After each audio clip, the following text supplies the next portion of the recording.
In 1986, an idea becomes real. A new law firm, Siebele, Shillitoe, and Dyer. In 1986, things are different.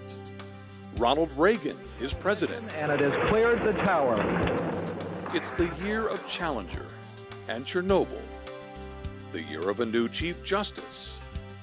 The Bears win the Super Bowl. The Mets take the World Series. Platoon, The Color of Money, and Ferris Bueller's Day Off draw crowds to the multiplexes. On television, there's a new fourth network called Fox.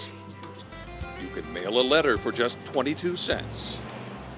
Downtown Dayton is a great place to shop. The sidewalks are busy. 2 department stores compete for customers. Arcade Square offers a great selection of restaurants and shops. You can eat lunch in a fashionable restaurant under Courthouse Square. And there, across from the square at 3rd and Main, a new law firm opens its doors. Siebele, Shillitoe, and Dyer. From the first day, it's clear this organization is different. Serving clients is the top priority. Red tape and unnecessary rules are out. We could change. We were very flexible. We could, and always have that. I think we still are quite flexible. We have, I like the fewest rules we could possibly have. If you're focused on being professional, you'll do your absolute damnedest. You'll be happy, and the organization will be better. Forget the rules. The new office certainly looks different. In 1986, downtown Dayton office space is scarce and expensive. The new law firm finds a home with few walls. We moved in over on a Memorial Day weekend, and it was totally unfinished.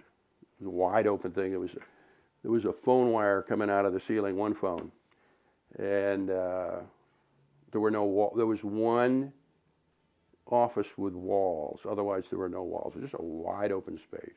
So when we went there to look at it, we had to envision what it was going to be like. And actually, when we moved in, when we started, we had one phone, and it had a phone line right through the middle of the ceiling of John's office. And we would have to stand in line and try to use the phone. So it was pretty bare bones at the time. The phone wire never got me as much as the fact that they were literally building the walls around us. As we worked, the metal studs were going up and drywall was going up, and occasionally areas of the office would be walled off. But frankly, it was exciting. The 3 founding partners, John Siebele, Bev Shillitoe, and Jim Dyer, are longtime associates. They served together at Smith & Schnocky, once Dayton's largest law firm.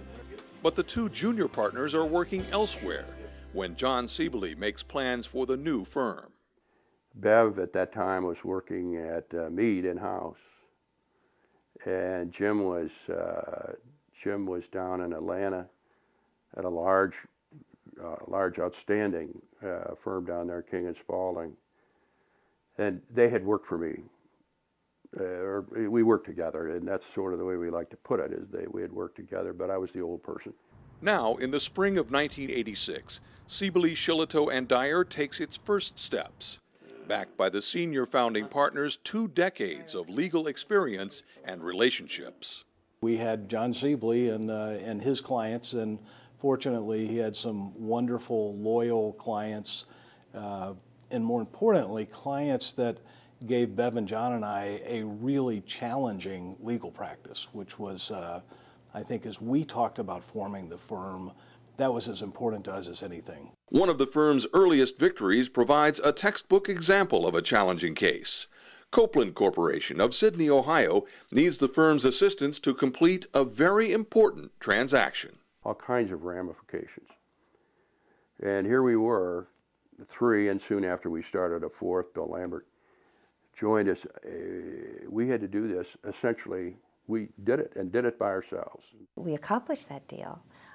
We continued to represent Copeland for another 15 years afterwards. So it was a victory to not only get that deal done in such a small organization like this, but then to retain the client for a long period of time.